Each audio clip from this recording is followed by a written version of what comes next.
परमात्मा कहते सर्व सोने की लंका थी वह रावण से रणधीरम, एक पलक में राज विराजी जम के पड़े जंजीरम। और सारी सोने की लंका बनाए बैठा था और 1 ग्राम सोना भी साथ नहीं ले जा सका।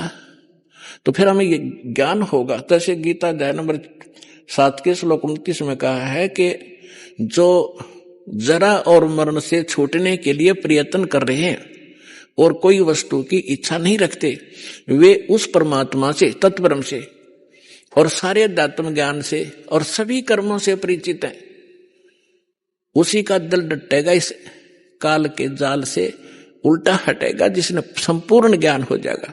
तो कबीर साहब कहते हैं ज्ञान संपूर्ण होया नहीं और हृदय नहीं छिदाया तो इस देखा देखी भक्ति का रंग नहीं ठहरावे।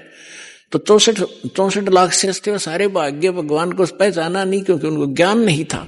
और आज ज्ञान करवाया भगवान ने, आपको प्रमाण देकर ऐसा रंग दिया है कि आप यहां से हिल नहीं सकते। आपको ये स्थान बरवाला ऐसा दिखाई देगा जब आपकी बुद्धि ठीक काम करेगी और ज्ञान आधार बन जाएगा।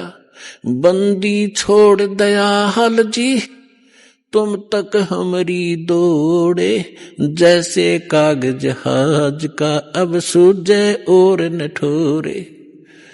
जैसे पुराने समय में समुद्री जहाज होते थे, उसमें कोई ऐसा दिशा सूचक ऐसे होते थे टेम्परेरी से, नॉर्थ साउथ पोल ही बताने वाले, तो वो लेकर जहाज लेकर चल देते थे रात शाम के समय। और जहाज में कौवा बैठ जाता था कि रात्रि में सुबह उठेंगे, सभी खाना खाएंगे, कुछ टूक बाहर डाल देंगे। जहाज के अंदर ग्राउंड भी होता है,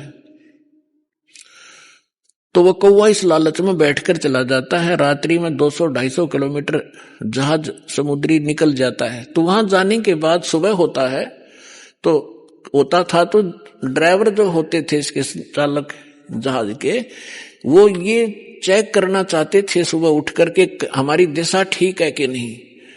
क्योंकि जो दिशा सूचक होते थे नॉर्थ साउथ वाले जो चुंबकीय, तो कई बार चुंबकीय चट्टानों से डिस्टर्ब हो जाते थे।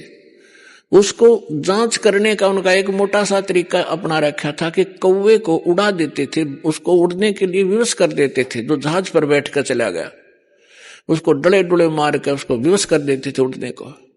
तो कौवे के अंदर एक ऐसी कला दे रखी है भगवान ने कि उसको ये वो दिशा भूल नहीं पड़ती जिस दिशा से वो चला था, तो फिर अपने घर की तरफ ही उड़ता है सीधा स्ट्रेट।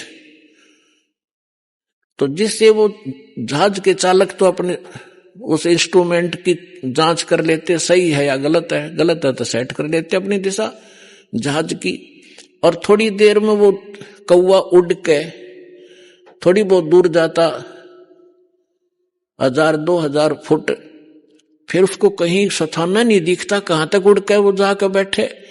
अंत में वापस उड़ अड़ा के वापस आकर उसको जहाज ही दिखाई देता, उसकी जान बचाने वाला। नहीं तो जहां बैठे हुए डूब कर मरने वाला समुद्र ही समुद्र था।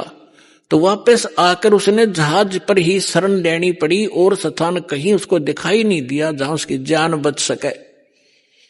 तो परमात्मा कहते हैं जब आपको ज्ञान हो जाएगा आप ये कहा करोगे, बंदी छोड़ दयाल जी तुम तक हमारी दौड़े, जैसे कागज जहाज का अब सूझत और न ठोरे।